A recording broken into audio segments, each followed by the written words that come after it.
Hi guys, first of all, kudos to Kate McCann, a journalist at Times Radio, who done a wonderful job here of holding Reform UK to account. And once again, it demonstrates if you push back even slightly, they completely fall apart.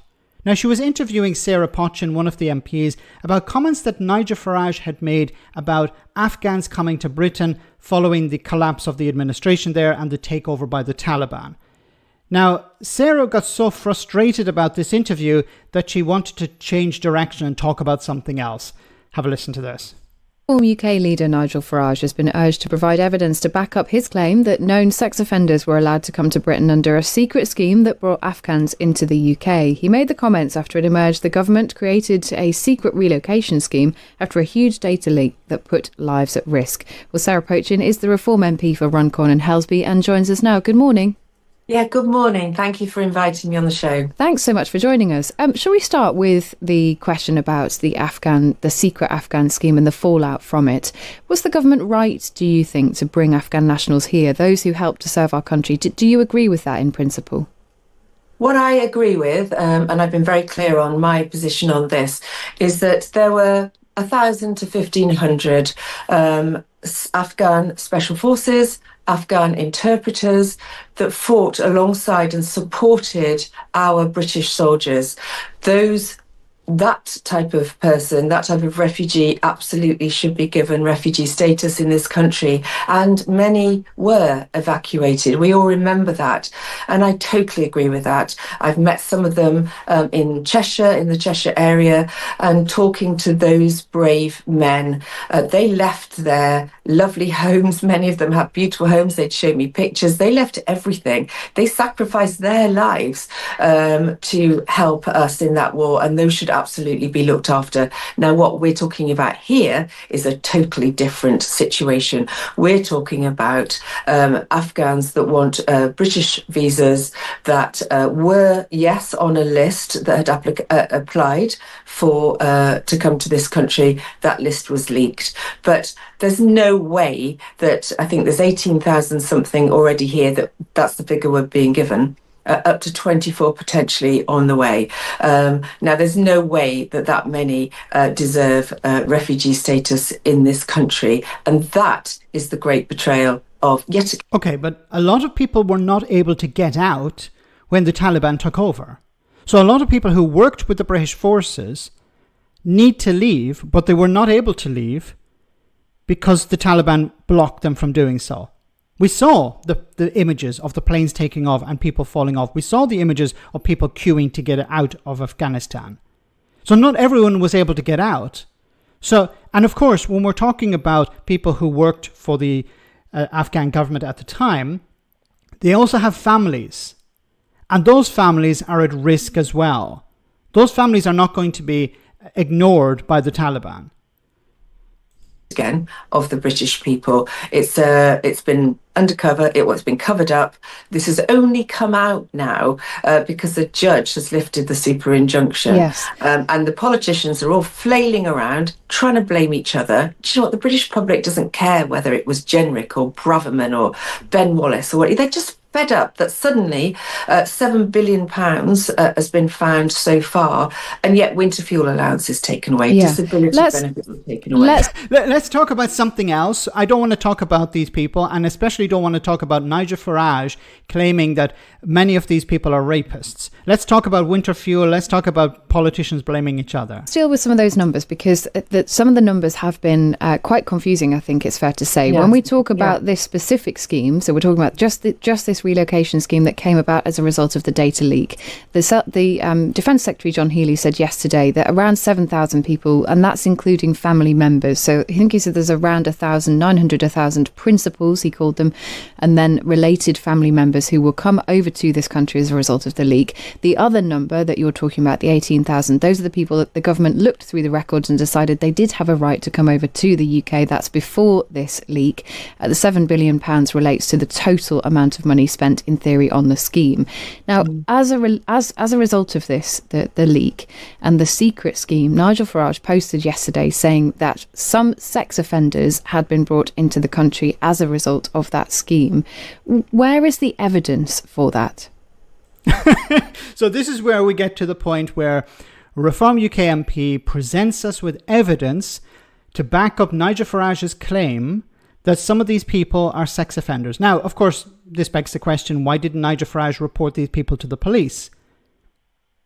Why didn't he do that? But let's get to the evidence. What's Sarah Pochin's evidence? Well, I don't think there's any doubt whatsoever that there is hardcore evidence that this particular group...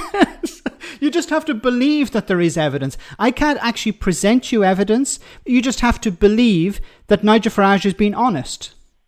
You know, Nigel Farage, who has a long track record of being honest. Group, this particular culture, Afghan men, have a much lower regard for raping women than a white British cohort of men. Well, hang on. I think. Hang on. Let's hang on. No, Sarah. That's fine, and I would like you to answer it. But what I don't want to do, because I want to be very careful here, I don't want to conflate two different things. What Nigel Farage said in a video is that amongst the number, and he's talking about the number of people who were brought here on the secret scheme, and I'm quoting now from the video, amongst the number that have come are convicted sex offenders. I am not, I promise you, making any of this up. So I'm not talking about broader figures, which people often cite about the way that people feel in certain countries and about sexual assaults and attitudes to women. I'm talking specifically about this group of people. Where is the evidence that there are sex offenders in that number?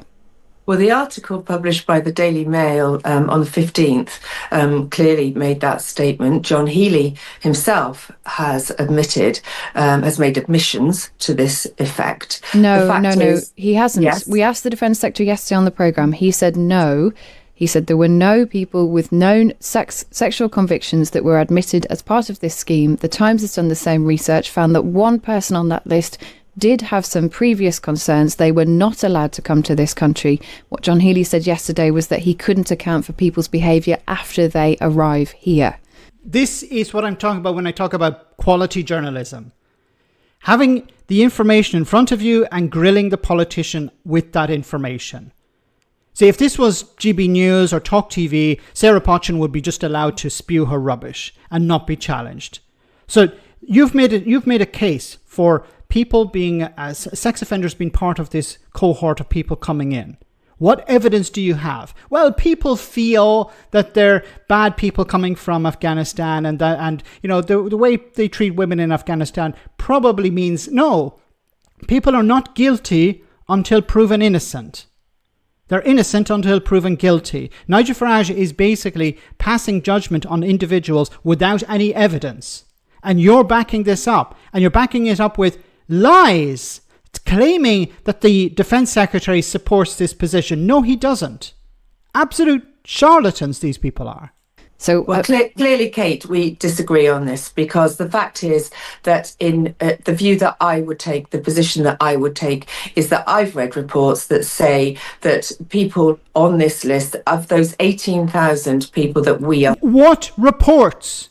What reports have you read? You have to present evidence. You can't just say, I heard something in the Daily Mail, or maybe the Defence Secretary said this, when in reality the Defence Secretary didn't say that. I have a feeling that there are bad people in this group. Maybe there are, but they're innocent until proven guilty. But what Nigel Farage and Reform are trying to do is say, well, look at the way they treat women in Afghanistan. Probably a lot of these people coming over are going to treat women like that in Britain.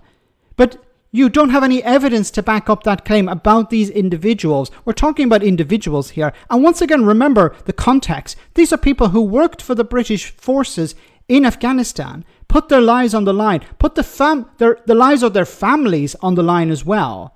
And now they're being treated like scum by Reform UK. Are told have come in that there are people that in Afghanistan itself were rejected from their own army for violence, for sexual assault. Now, but who are these people? Once again, the Defence Secretary said there was one individual who was perhaps suspect, and this person was rejected. Like, you're going on vibes here. You know, you can skirt around the issues. You can say that Nigel Farage is making spurious claims. And I come back to the fact that an Afghan male is 22 times more likely to commit rape than a British white man. Why would you defend this basic principle which affects safety She's asking the journalist questions now. She doesn't actually understand how an interview works. What would you do? You're a journalist. The journalist is not a politician. You're a frigging politician. You're an ex-Tory. You should know this. You're not just somebody who came down with the last shower. Like, you're supposed to answer these questions. You're being asked about statements that Nigel Farage made. If you don't know, then you're better off just saying, I don't know what Nigel Farage said, so I can't defend it. But no, this is the problem with Reform UK. It's a top-down organisation. Nigel Farage says something and the cult members go along with it, even if they don't know what the hell he's doing. Of women in this country. I do not believe for a minute that of the 18,000 Afghans that we are told have come in covertly already undercover with this scheme, I do not believe for a minute that there is one person only that has any... But you have to present evidence.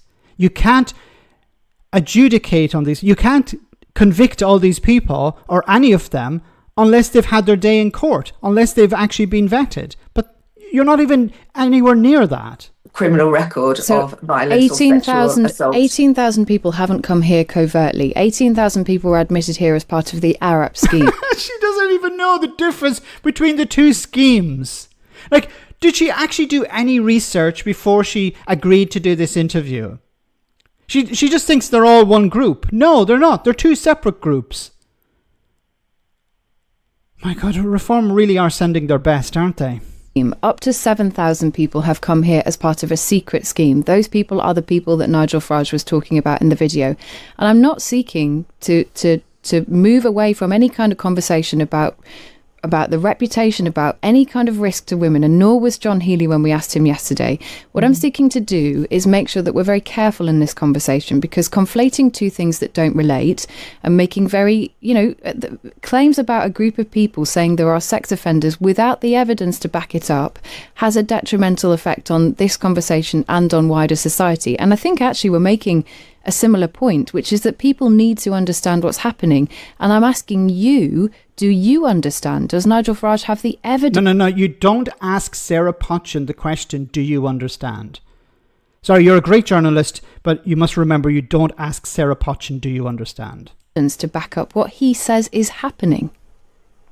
Well, I can only keep repeating what I'm telling you. We know from statistics that this group of people are more likely to commit these offences. I've also made the statement that this group of people, as reported by the Daily Mail, have violent and sexual convicted criminals in it that were thrown out of their own army. Look, we can skirt around this issue. The fact is, this is a cover-up. This is British people, again, that have been betrayed by this government at huge cost, and British safety is at risk. I know from my own constituency of Runcorn and Helsby that there are people dispersed in the community that are committing sexual assaults, sexual rapes. We're not talking about these people. We're talking about people who are coming in from Afghanistan who worked for the British forces. You were talking about how wonderful they were at the beginning of this interview, and now you're basically claiming, well, a lot of them are probably rapists. Flashing, approaching young girls.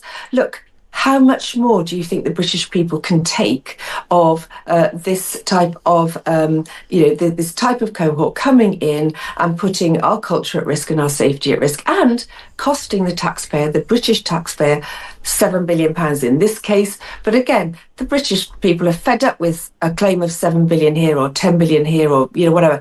The fact is, people feel this in their pockets. They see it on the streets, and somebody needs to speak up for them. Yeah. Nigel said what he said. I say what I say. And do you know what? You're in denial if you don't listen to us. I don't think anybody's in denial. In fact... In denial? Nigel Farage claimed that some of these people are sex offenders without any evidence. Where is the denial there? Nobody's saying they're not. He has to present evidence that they are. Does Nigel Farage tie the shoelaces of his MPs every morning because they're not able to do it themselves? In fact, we asked the Defence Secretary yesterday, John Healey, about reports where a council had been forced to issue a statement which it couldn't give full information to a community about a group of Afghan nationals who'd been moved there because of this super injunction. One of the most important things in this story is that people understand and have accurate information so they can feel and understand what's going on in their community. I'm only going to ask you one more time because that's what it is so important here. Do you stand by, does the Reform Party stand by the claim that there are sexual offenders who came into this country under this secret Afghan scheme?